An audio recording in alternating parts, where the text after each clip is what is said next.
Kindred Longevity Lifestyle Designers, this is Zach here, and sleep is perhaps the absolute most important thing that you need to structure in your day. I'm saying this because if you don't get into the habit of keeping your sleep schedule pretty much the same from day to day and at a good time and at a good length of time, you're really setting yourself up for disruptions in your hormone balance, your overall hormone balance throughout your body, as well as throwing your circadian rhythms off, which in turn affects your energy levels, and etc., etc. So we might be feeling tired at certain points in the day and think we're not getting enough food, or we're not eating the right combinations of food, or we're eating too much sugar, or we're not eating enough sugar, etc. But really it could just be that we're having too erratic of a sleep cycle. And one of the key things that happens during sleep is that melatonin is secreted by your pineal gland throughout the night, and it's actually darkness that triggers this. So I'm going to talk about a few different recommendations to optimize your sleep through this video, but the number one thing I'm going to say is that you need to sleep in complete darkness, and I mean complete. Put black drapes in your room if you need to, if you have light that creeps in through the window at night, whether it's street light, starlight, and moonlight, even that. And some people might say, well, isn't it natural to get like moonlight and starlight in your room at night, because that's what we would have evolved having? Well, it's hard to say really, because we don't know for sure what our species evolved doing, whether it was we slept in caves and shelters. How long have we been doing that? How much has our brain adapted to having no light at night? But rather, what science has shown us is that when you have complete darkness in your room when you sleep, I mean pitch black, so that if you have your hand this far in front of your face, you can't see it. So that means, again, putting black drapes over your windows if you need to. You can even just tape up or have some sort of way to put up black plastic, like a black garbage bag, that you can take down during the day so it's not so weird looking. Put tape over any electronics you have in your room. Preferably don't have them in your bedroom, but if you have to have them in there, have them on the other side of the room, and put black tape over the little red dots on the lights. Turn off all other electronics as you sleep also. That can be helpful. But yeah, eliminating all sources of light and getting used to sleeping in complete darkness. If you have a fear of the dark still, I'm assuming you're of a certain age if you're watching this, I would think it would be a good time to face that fear and just embrace the darkness and the real comfort that comes from being in that dark void. And this is going to optimize your hormone production of melatonin. Melatonin is perhaps the key anti-aging hormone. It governs every other hormone in the body, so if its levels are low, the levels of all the other hormones are low. If it is at a vital, balanced level, naturally it's going to govern and bring all the other hormones in your body into balance. So the best thing you can do, again, is to sleep in complete darkness, but also if you happen to have to get up in the middle of the night for whatever reason, unless of course it's an emergency, you need to turn the lights on.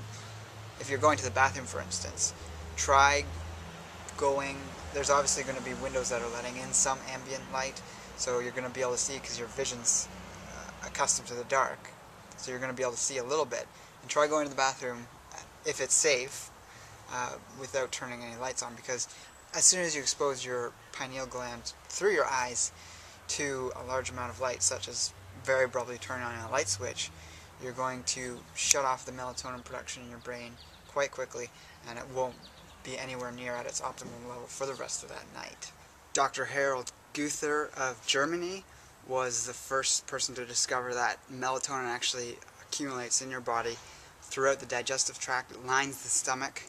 It's found in the lining of the stomach, and it's actually most concentrated in the lower digestive tract. Interestingly, in some esoteric traditions, they recognize this area as the center point of the body, or the balance point, which is the dantian or hara. And if you're aware of that, you can optimize your breathing to relax and sort of bring attention to this area of your body and bring it to its optimal level of health. So the optimization of your health of the digestive tract, of your energy levels, of your sense of centeredness in yourself and groundedness, and this is going to in turn optimize the health of that area, which is where the melatonin concentrates.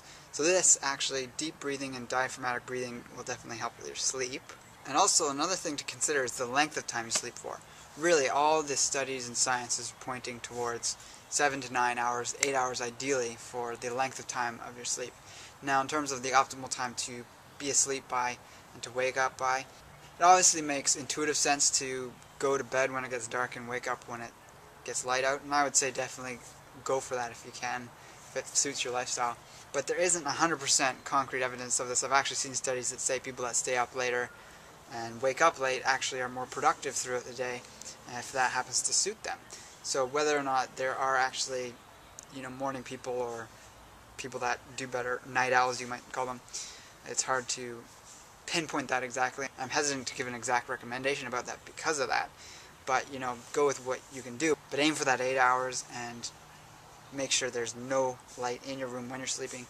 And if you're going to have light on past when it's dark outside, it's definitely ideal to use full spectrum lighting, which has the full spectrum of the full light spectrum, which includes the UV rays, and you can actually get vitamin D from these lights that you can install in your home. They're a little pricier obviously, but it's much healthier for you, and it's great for the winter. And if you're staying up late, it's not going to be as hard on and overall it's not going to be as hard on you as fluorescent lights or incandescent light bulbs. So interestingly, melatonin is made from serotonin, so you can think of serotonin and melatonin as the equal or opposites of each other. You have serotonin that's high in the day, and at night it starts to convert through the pineal gland into melatonin, so it actually gets made into melatonin at night. And of course, serotonin is made from tryptophan, so you need a good source of raw, unheat processed tryptophan in your diet. And interestingly, raw cacao is a great source of both serotonin and tryptophan when it's in its raw state. So a lot of people have problems if they do get stimulated by it, but this might explain why many people such as myself and some of my friends have experienced actually better sleep when they consume raw cacao. Of course, tryptophan is an amino acid and it's abundant in all sorts of various food sources. So if you're eating raw food, you're probably getting plenty of it. Now there are some foods with the bioidentical version of melatonin in them, certain plant foods, and these are things like cherries. So if you're having trouble sleeping for whatever reason during a certain period of your life, or you're just a chronic insomniac, you can try, instead of supplementing with synthetic melatonin, you could try eating some cherries, not too long before going to bed, but at some point in the evening, so you have the melatonin in your bloodstream, taking blue-green algae such as Klamath Lake algae, which I've got a link to below. I've also got a link to raw cacao if you're interested in using some of that as a source of tryptophan and serotonin.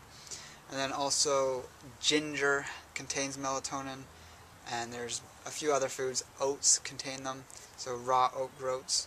And because melatonin is such a fragile hormone, you really cannot cook these. And because it's such a fragile hormone molecule, it's going to be destroyed by heat if you cook any of these foods I've just mentioned. So they're ideally consumed in the raw state if you're looking for the benefits of the melatonin. Chronic sleep deprivation wears away at our melatonin reserves, which in turn is synonymous with our Jing. So with this video series, which I'm continually expounding upon how to prevent the leaking of Jing, we want to get adequate sleep to maintain the health of our endocrine system, which is intimately tied with Jing. So melatonin is the master hormone that governs all other hormones throughout our body, so it's the thing we can focus on to optimize instead of trying to pick out all these different hormones to optimize. Just optimize that and it's like a cascade that comes down. Of course, if you have some serious imbalances, you might need to work with someone to correct that, a practitioner of some sort, such as a bioidentical hormone specialist. But there are many ways to do this naturally if you're just doing it on your own and you don't have serious health issues, and melatonin is a key to that. So take care, I'll talk to you later, and embrace life without limits.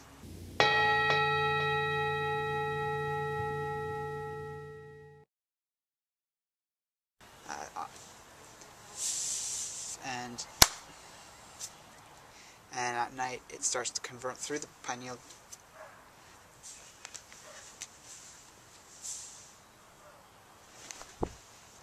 elements. It's going to be destroyed by it's going to be just